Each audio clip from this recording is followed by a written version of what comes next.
Voy a volver a compartir para continuar con la clase de esta mañana.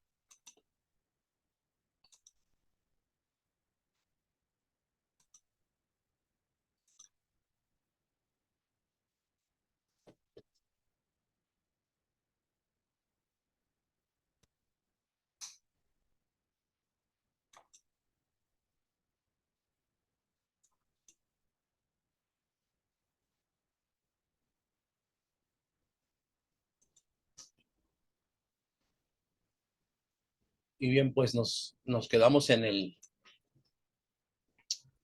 vamos a entrar al estudio de la teología sistémica.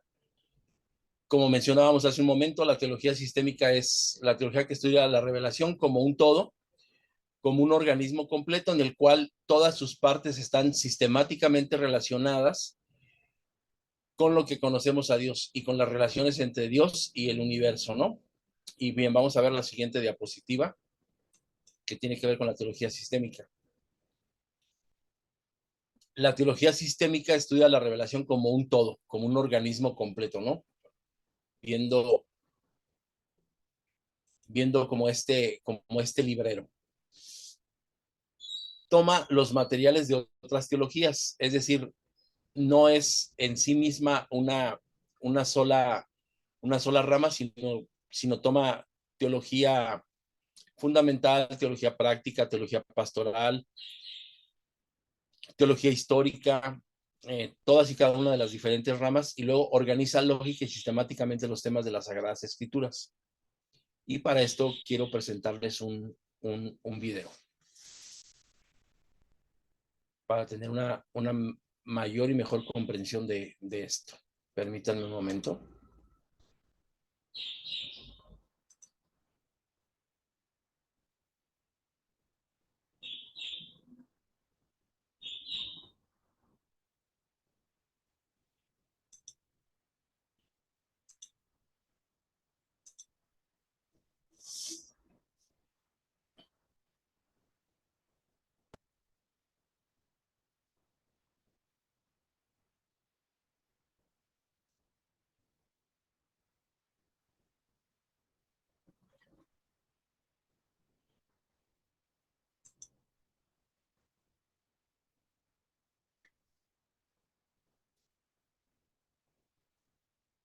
Se está cargando la pantalla y enseguida vamos a ver el video al respecto de lo que es la teología sistemática.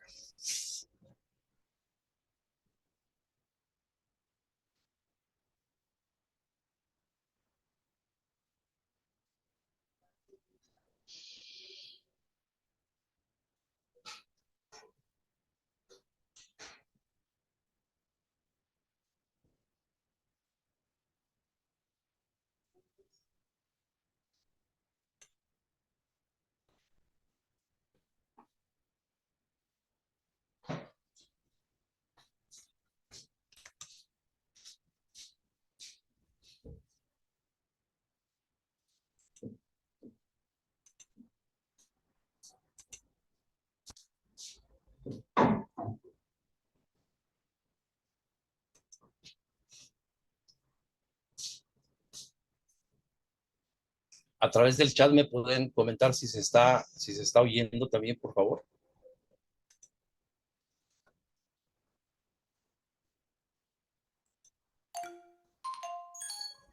¿Qué es la teología sistemática?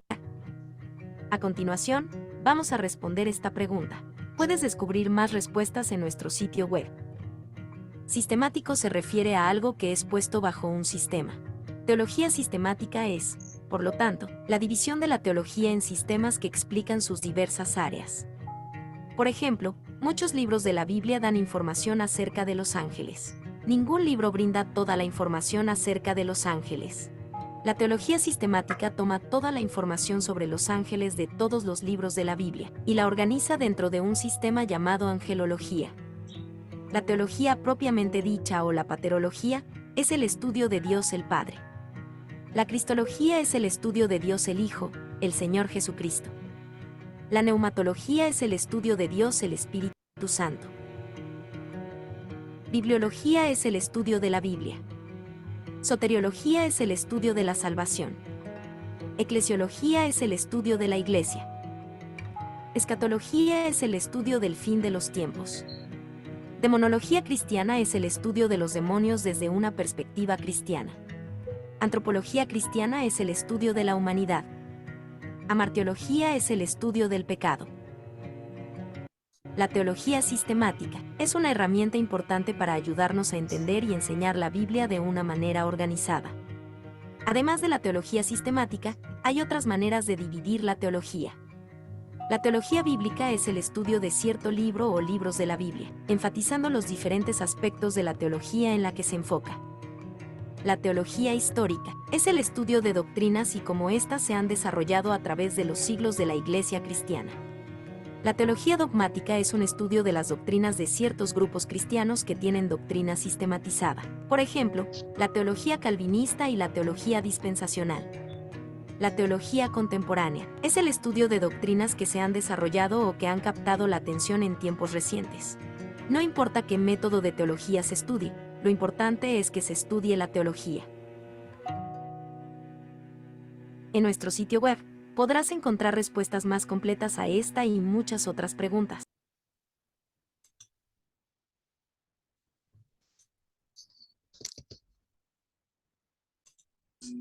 Si esta respuesta te fue de ayuda, no olvides suscribirte para seguir a...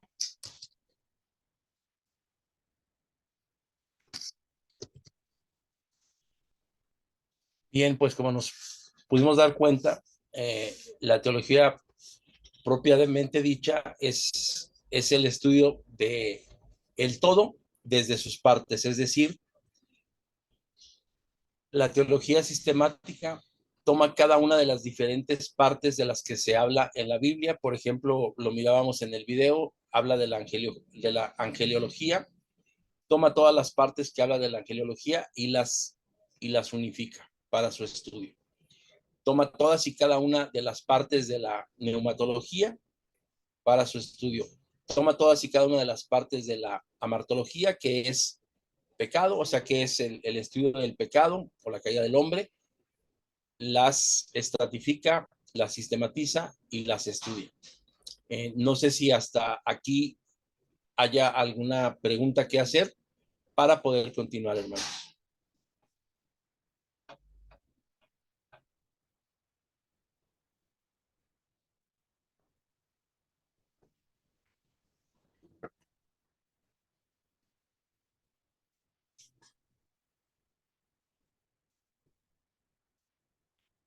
Continuamos. Un momento.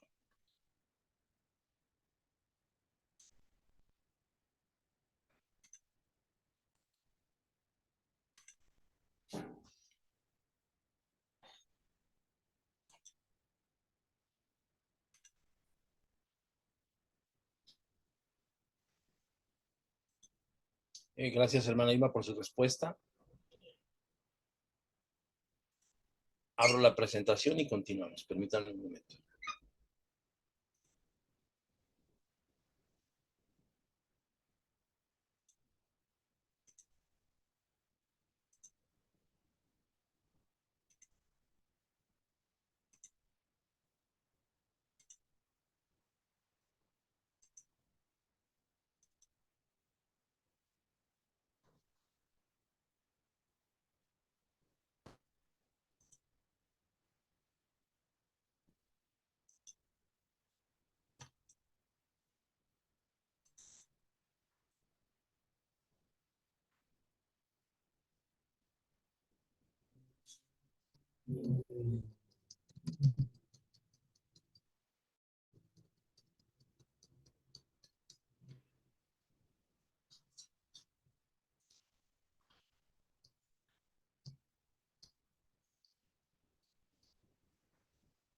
Bien, pues ahora correspondería el momento para estudiar lo que es y para darle un repaso a lo que es la teología exegética. Y yo les comentaba que esta es un poco más amplia, un poco más extensa y sobre todo muy exacta, porque se basa en métodos y los métodos pues obviamente ya están plenamente establecidos y hay herramientas en la actualidad que nos permiten, sobre todo en el aspecto de los aparatos críticos, extraer la verdad del texto, es decir, cómo sucedió, por qué sucedió, visto desde su lenguaje actual y obviamente pues influenciados por la semiótica, ¿no? La palabra de Dios nos insta en Juan 5:39 a que nosotros escudriñemos las escrituras porque en ellas está la verdad y dan testimonio de vida eterna. Y obviamente dan testimonio de Jesús, quien es el fundador de la iglesia. Y en ese sentido, Él es el Dios que tenemos que comprender en el Nuevo Testamento. ¿Por qué? Porque tenemos un nuevo pacto y porque Él es el camino para llegar al Padre. La meta es el Padre, pero el camino es el Hijo. La meta es el Padre, pero la verdad es el Hijo. Y tenemos vida y tenemos vida en abundancia para llegar al Padre porque el Hijo sigue siendo el camino. Quiero, quiero comentarles que si ustedes no han llevado clases de exégesis, pues la, la teología exegética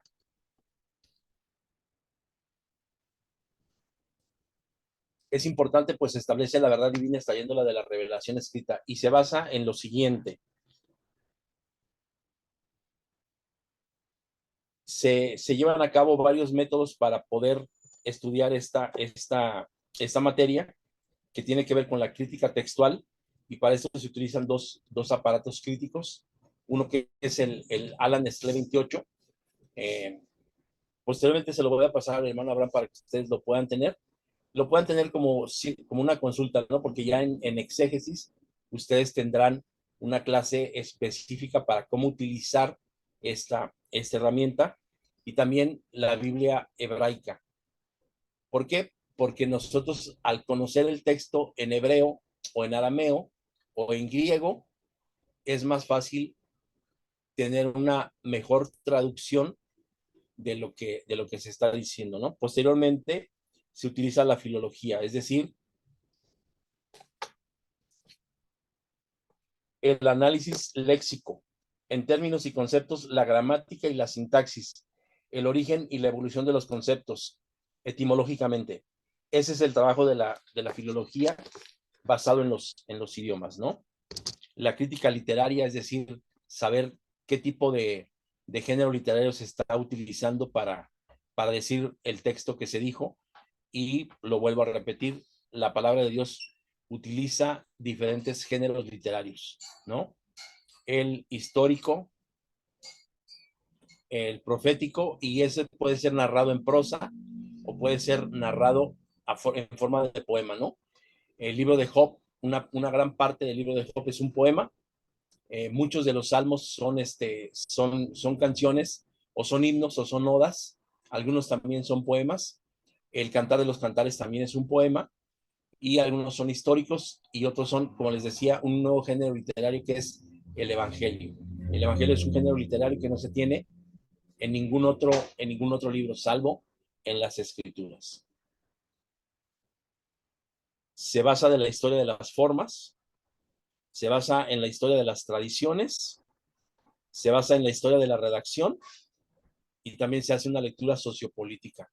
Y esto tiene que ver con el Sitchin Leven, es decir, el momento vivencial que es por el cual se estaba pasando la comunidad o la persona o la iglesia en la cual se escribió o se dijo tal o cual narración o tal o cual verso, ¿no? O tal o cual texto. Quiero compartir con ustedes la siguiente presentación. Permítanme un momento.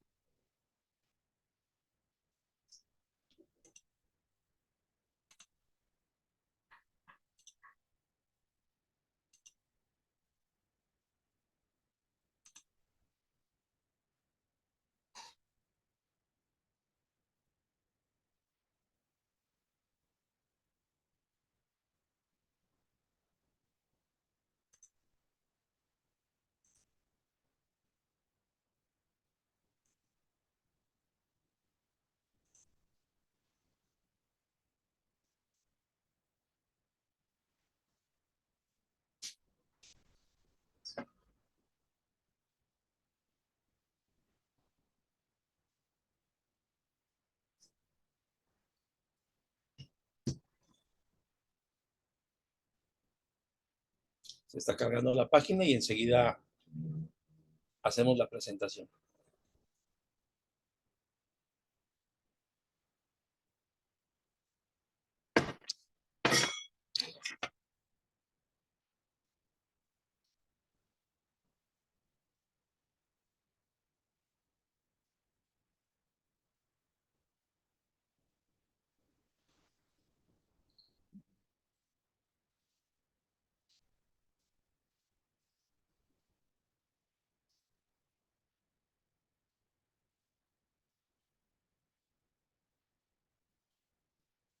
Bien, pues vamos a ver de grosso modo lo que es la teología exegética, basándonos en esta presentación que encontré en Prezi, ¿no? Que es una aplicación donde se pueden hacer presentaciones y subirse para uso general. Ubicación de la exégesis. Está dentro de la rama de la teología natural. La teología exegética se diferencia de la teología natural.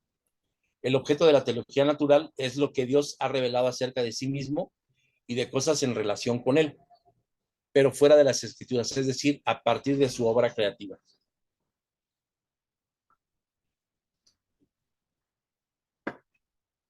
¿En qué consiste la exégesis? Pues la exégesis es un puente que consiste en sacar el sentido de los textos sagrados que convierten la revelación divina, pero era necesario hacer un puente entre la teología natural y la teología exegética.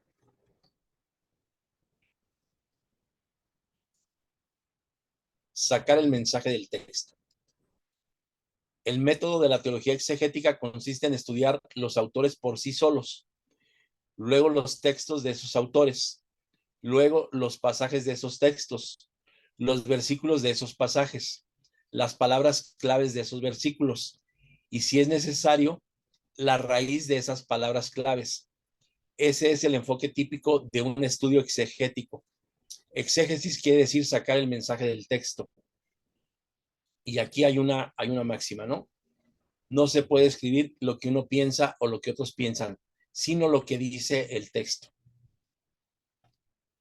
¿Y cómo lo vamos a hacer? Pues lo vamos a hacer a través de lo que les comentaba yo hace un momento, de los dos aparatos críticos, el aparato crítico del Antiguo Testamento y el aparato crítico del Nuevo Testamento. No es necesario a veces ejercer todas y cada una de los pasos, es decir, cuando uno domina el método exegético y ya tiene cierto conocimiento de esto, no es necesario llevar a cabo todos y cada uno de los procesos para saber lo que quiere decir ese verso, o para saber si ese verso es una adición o está en muchos de los papiros, ¿no? La exégesis del texto puro. Después de una crítica textual, es decir, después de utilizar los aparatos de Alan Nestlé o el de la Biblia hebraica, debo mirar de qué se trata el tema. Y tengo que dejar que el texto me diga lo que está diciendo. Debo de llegar al texto puro, virgen, sin tener una simiente anticipada. No puedo tratar de traer algo distinto. Debo dejar que el texto me llegue como Dios providenció, como Dios lo dijo, como Dios lo propuso, como Dios lo reveló. Que llegue a nosotros así. Tenemos que procurar entender al autor en su época, en su tiempo, y dejarle al mensaje y dejarle dar el mensaje, y no nosotros pretender dar nuestro mensaje con una idea preconcebida, porque esto sería hacerle decir al autor lo que no dice, y esto es lo que se convierte en exégesis, ¿no? Decimos un texto, pero sin contexto, y eso, en vez de ser un texto o una frase, es un pretexto. Es un pretexto y por lo tanto no podemos avanzar, no podemos decir, o a veces lo que estamos predicando, o a veces lo que estamos aconsejando, no checa con el momento situacional que se vivió, en el que se vivió ese texto, ¿no? Ejemplo, en un estudio de un texto realizado por algunos hermanos estudiando a su vez por otras personas, observaron que de una de ellas, en su conclusión y conceptos, eran propios de esa persona, y no usaba las palabras del texto original del autor, y dijo cosas que no tenían base suficiente del propio texto. En esto tenemos que ser muy vigilantes. A veces no vemos lo que dice el texto, y hay veces vemos más de lo que dice. Y aquí en este sentido tendríamos que ser nosotros muy cuidadosos de saber y de poder entender qué es lo que el texto dice, ¿no? Como mirábamos hace un momento, dejar que el autor hable, dejar que el texto nos diga, y entender este tip o este consejito que tiene que ver con que cuando nosotros leemos algo del pasado, es traer a ese personaje, es como revivir a ese personaje para que nos cuente hoy lo que dijo en el pasado. ¿Por qué lo dijo? ¿Para qué lo dijo? ¿A quiénes lo dijo? ¿En qué momento situacional lo dijo? ¿Y quiénes eran su auditorio? En ese sentido es que nosotros tenemos que tener mucho cuidado para poder comprenderlo. Pero antes de comprenderlo, si no hay comprensión en él, necesitamos de los aparatos críticos. Necesitamos conocer tradiciones, necesitamos conocer literatura, necesitamos conocer una serie de cosas para poder hacer una buena exégesis. Objetividad, traductor o traductor. Y antes de continuar, quiero comentarles que generalmente, bueno, en el caso mío, yo utilizo lentes para ver. Generalmente nosotros vemos las cosas desde nuestro punto de vista, es decir, desde nuestra propia óptica, desde nuestros propios lentes, o desde nuestras propias limitantes, o desde nuestros propios colores, ¿no? Yo tengo un hijo que tiene cierto grado de daltonismo, y eso quiere decir que no ve los amarillos o los ve muy, muy distintos a como los veo yo. No ve los verdes o los ve muy distintos a como los veo yo. Hay momentos en que nosotros, al momento de traducir, lo vemos desde nuestra comprensión, desde nuestra carga religiosa. Por eso inicialmente preguntaba, ¿a qué Dios conoces? ¿A qué Dios te presentaron? Yo originalmente conocía a un Dios fuerte y celoso que visita la maldad y que castiga y que hay que tenerle miedo. Hoy yo conozco a un Dios de amor. Yo conozco a un Dios que ama, a un Dios que me salvó, a un Dios que me justificó, a un Dios que me da vida eterna, a un Dios que ama a todos en la condición en la que se encuentren. Por lo tanto, la forma en la que yo conocía y miraba a Dios hace unas décadas no es la misma a la cual yo conozco y veo ahora. Es decir, la propia comprensión de las escrituras cambió en mí, porque yo estaba preconcebido con algo a lo que se le tenía que tener miedo, a lo que se le tenía que tener temor, pero hoy conozco a un Dios de amor, un Dios incluyente, un Dios que me ama así como soy. Y entonces las cosas cambian. La comprensión de las escrituras cambia, la comprensión de la lectura cambia, el temor deja de ser miedo y empieza a ser solo eso, temor, es decir, tratar de hacer las cosas para agradar, no dejar de hacer cosas para no molestar, ¿no? Entonces, ser honesto en el corazón, no quererle hacer decir al autor lo que no dice, sino ir de corazón sincero a ver lo que quiere decir. Esto quiere decir, no llevemos nuestras propias cargas de conocimiento. Tenemos que llegar al verso, al pasaje, a la razón, tenemos que llegar sin nuestras influencias, sin nuestro conocimiento, sin nada más que tratar de conocer quién es ese que dijo. ¿Qué es eso que dijo? ¿Para qué es eso que dijo? Y entonces dice, solo así vamos a ser científicos, objetivos en el asunto, no colorear o distorsionar el texto por lo que uno quiere. De esa manera vamos a obtener objetividad.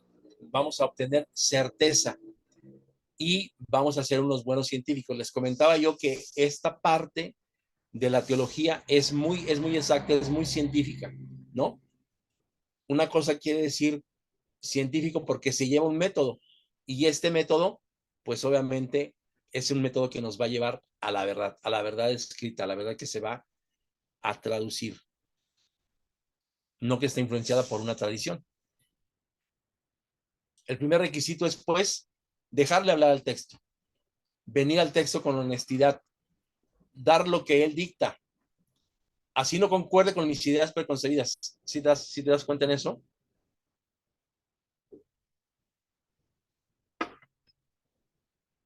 Hay veces que tú estás viviendo momentos, vamos a llamarle críticos, momentos complicados, y lo que dice la palabra de Dios te puede sacar de ese momento, pero tal vez también te puede hacer reflexionar, incluso te puede llegar a molestar y puede generar en ti sensaciones que tú nunca habías antes sentido. Pero eso quiere decir que el texto te está empezando a hablar. Y es así como tendríamos que llegar nosotros, sin ideas preconcebidas, sin decir, ay, ya sé lo que quiere decir, ay, yo sé lo que estaban pasando, yo sé lo que estaban viviendo. Es sumamente complicado entender el momento situacional en el cual se presentó el Evangelio en el mundo. El Imperio Romano estaba gobernando, el Imperio Romano no dejaba a títere con cabeza, el Imperio Romano se imponía, el Imperio Romano avasallaba, al Imperio Romano simple y sencillamente le interesaba poner una bandera más en la tierra en donde llegaba y subyugarlos. Ahora imagínate ese gobierno en medio de los pobres, que te cambien tu idioma, que te cambien tus costumbres, que te dejen gobernar, sí, pero que a ti no te, o que te dejen practicar tu religiosidad o tu religión, pero no le compartas a mis soldados, no le compartas a mis ciudadanos, y si es posible, vamos a tratar de empezar a limitar esa parte. Entonces, nosotros no vivimos eso. Nosotros no hemos vivido una persecución, al menos en la República Mexicana, ¿no? No hemos vivido momentos críticos en los cuales tengamos que ver la Biblia desde otra óptica. Y entonces, hay veces, dice, la Biblia es rectita, pero a nosotros estamos un poquito torcidos. Y esto de decir rectita es una manera de decir, es total y absolutamente de una sola pieza, ¿no? ¿Y sabes qué hacemos? Tratamos de torcer el texto hacia nuestra torcedura. Es decir, la Biblia no es ni a la izquierda ni a la derecha, sino es un camino recto, y hay veces que lo hacemos a nuestra conveniencia. Sobre todo, y es un ejemplo, con los temas de la gracia, ¿no? Eh, escuché a una mujer que conoce las cosas de Dios, que practica el cristianismo, hacer una oración, y dijo, estaba en una mesa y le dijo, mira, le decía a su sobrino, vamos a hacer oración y le vamos a pedir perdón a Dios por lo pasado, por lo presente y por lo futuro. Y después de esto, no tienes ningún problema. Y entonces yo dije, ¿desde qué óptica estará viendo esta mujer esta oración de perdón hacia Dios? Porque imagínate que tú y yo el día de hoy le pidamos perdón a Dios por los pecados que vamos a cometer en el futuro. Y entonces ya nos podemos dedicar a pecar bien a gusto. ¿O cómo? O sea, en mi mente no cabe eso. ¿Por qué? Porque yo no soy igual como los alumnos del seminario, no somos una gente que esté produciendo pecado, que esté haciendo pecado.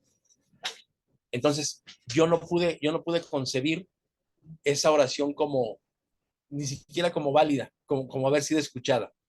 Entonces, habrá momentos en los que nosotros hacemos a Dios a nuestra forma, hacemos al texto a nuestra forma, hacemos la narración a nuestra forma, porque así nos conviene. Y el ejemplo que yo te daba era la gracia. A veces se puede hacer una paráfrasis cuando se tiene el sentido del texto original, pero sin traición, sin exageración, sin reducción, sin tergiversar el texto. hacer todo ya para el documento completo. Se puede parafrasear, pero no se le puede ampliar, no se le puede agregar, no se le puede exagerar, no se le puede reducir, no se le puede tergiversar. Y eso es respetar el documento completo. ¿Cómo hacer la exégesis? Debemos aprender a hacer exégesis. La manera de hacerla es estudiando libro por libro, o con ayuda de alguien, o a veces todos juntos, y ver qué ve cada uno del libro. Es decir, tener diferentes perspectivas. Yo te comentaba diciendo al principio de la clase que hay ocasiones en las que no concuerdan o se contradicen un pasaje con otro o un capítulo con otro. E iniciábamos leyendo Génesis, en donde habla de la separación de las lenguas, pero antes de la Torre de Babel, de la separación de las lenguas, 3 versículos antes dice que los nietos de Noé estaban separados y estaban organizados según sus idiomas. Y entonces nosotros tendríamos no solamente que leer libro por libro, sino capítulo por capítulo. Y entender por qué hay esa sincronía y por qué hay esa asincronía. Por qué hay una narración cronológica y por qué hay una que no tiene que checar o que no checa con lo cronológico que se está narrando aquí. Y de esa manera tendríamos que entender nosotros que la Biblia no está narrada de forma cronológica, sobre todo el Pentateuco, y sobre todo que el Pentateuco fue escrito después del exilio. Y tenemos que entender también nosotros que mucho de lo que se escribió, como dijo nuestra hermana Irma, fue por tradición oral, es decir, la oralidad tuvo e influyó mucho en la escritura de cada libro. Ahora, a eso súmale que el Pentateuco se escribió con una visión eloísta y también con una visión yavista. No es lo mismo, no es lo mismo. Se habla del mismo Dios, pero aquí te quiero platicar algo. Estaban dos chicos del Medio Oriente hablando de su Dios y uno le decía que su Dios era el creador y el hacedor de todas las cosas y que fuera de él no había otro Dios. Y el otro chico le decía, mira, es que mi Dios es fuerte y poderoso. Sí, sí. Y entonces le decía, pero también es grande en misericordia. ¿Cómo que fuerte y poderoso, pero grande en misericordia? Sí, y es lento para la ira. Y entonces le dice, pero tú me estás hablando de varios dioses, no de un solo Dios. El mío es de una pieza. El mío es fuerte, celoso, es todopoderoso, es omnipresente, es omnisciente, el mismo Dios, pero desde diferente óptica, ¿no? Él solamente conocía al Dios fuerte y celoso, que era omnisciente, que era omnipresente, que era todopoderoso, pero desconocía que era misericordioso, que era lento para la ira y que era grande en misericordia. Van con un anciano y le preguntan, oye, ¿cuál de los dos dioses es mejor? Mira, el de él es todopoderoso, pero el mío es misericordioso. Y dice, están hablando del Dios de Israel. Y uno de los chicos pensaba, es que creen varios dioses. Y el otro decía, es que tu Dios es medio malo. Estaban hablando del mismo Dios, pero no lo conocían en su totalidad. Entonces nosotros tenemos que conocer a Dios en su totalidad. Y claro que lo conocemos por la revelación que tenemos. Entonces, en ese sentido, es que nosotros tenemos que allegarnos al texto desde diferentes perspectivas, entendiendo que hay momentos en los que Dios dicta leyes, entendiendo que hay momentos en los que Dios salva, entendiendo que hay momentos en los que Dios pareciera estar molesto porque su creación no le hace caso, entendiendo que hay momentos en los que Dios castiga, entendiendo que hay momentos en los que Dios libera, entendiendo que hay momentos en los que Dios advierte, entendiendo que hay momentos en los que Dios da a su Hijo. Es el mismo Dios, pero son diferentes. Acá ya no serían perspectivas, sino diferentes facetas de un mismo Dios a lo largo de nuestra historia eclesial. A veces vemos que algunos tienen ideas preconcebidas o prefieren ideas fantásticas, luminosas, y son absurdas. Si ellos no están familiarizados con el Espíritu del Señor, o no tienen empatía o simpatía con el espíritu del autor. Y eso pues también es importante, es medular. Nosotros ya no estamos hablando de la teología natural, de esa teología que habla que hay un Dios, que habla que ese Dios tiene atributos, que habla que ese Dios tuvo una creación, sino ahora estamos hablando del Dios que dio a su Hijo, que dio su vida por nosotros y dejó al Consolador, que es el Espíritu Santo, el cual nos va a enseñar, el cual nos va a ayudar, el cual nos va a mostrar todas las cosas. Continuamos. La teología bíblica exegética dice: exégesis es un asunto espiritual y científico. Se puede ser ateo y tener un conocimiento natural, tener un conocimiento más o menos de algún tema, pero con la Biblia se necesita del espíritu. Es mi experiencia espiritual la que me permite entender algún autor de la Biblia. Entonces, no solamente se necesita ser un buen estudiante, no solamente se necesita entender que hay un Dios, sino se necesita tener comunión con ese Dios para poder comprender al autor de la Biblia, para poder comprender el momento situacional del cual vamos a extraer esa verdad del texto, y así poder compartirlo con la comunidad, poder compartirlo en nuestro diario vivir, o incluso para nosotros mismos cuando estamos estudiando, para poder tener una mejor comprensión de lo que Dios trata de revelar a través de la Biblia a sus hijos. La teología exegética es, pues, la interpretación primeramente gramático-histórica. ¿Qué es lo que dice el texto en su ambiente histórico? Ese es su significado primario. La Biblia requiere mucho más que exégesis científica, requiere exégesis espiritual. Esto es exegética, verso por verso, pasaje por pasaje, libro por libro, autor por autor. Aquí se obtiene y aquí se tiene la teología bíblica.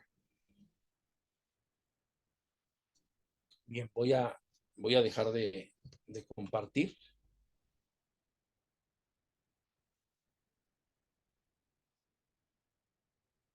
Y pregunto, ¿tienen ustedes alguna pregunta, algún comentario, alguna duda?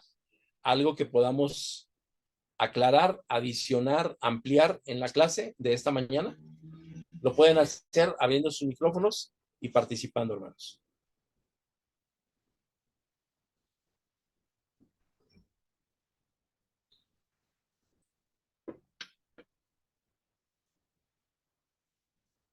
Pues bien, espero que esta mañana la clase haya sido de utilidad. A lo largo de este día revisaré sus tareas en la plataforma, y yo espero pues que al menos ya hayamos cumplido con una de las mayorías de las tareas encomendadas. Es importante empezar a manejar el léxico de la teología, es importante empezar a manejar los términos de la teología para una mayor y mejor comprensión. En ese sentido, yo les sigo invitando a que sigan leyendo. Si ya lo leyeron, qué bien. Si ya alcanzaron a comprender algo, les quiero comentar que lo pueden volver a leer y van a seguir entendiendo, van a seguir comprendiendo, y sobre todo, pues que ustedes se dan mucho a la tarea de revisar las clases en línea, ¿no? Una y otra vez las están revisando. Y bueno, en la plataforma también se encuentra mi número de WhatsApp. A través de ese podemos tener una comunicación, y vamos a dar por concluida la clase de hoy. Que el Señor nos siga bendiciendo grandemente. Deseo que tengan un día de bendición. Vamos a orar a nuestro Dios. Excelentísimo Padre, buen Dios, te damos gracias por estos momentos en los cuales tú nos has permitido estudiar.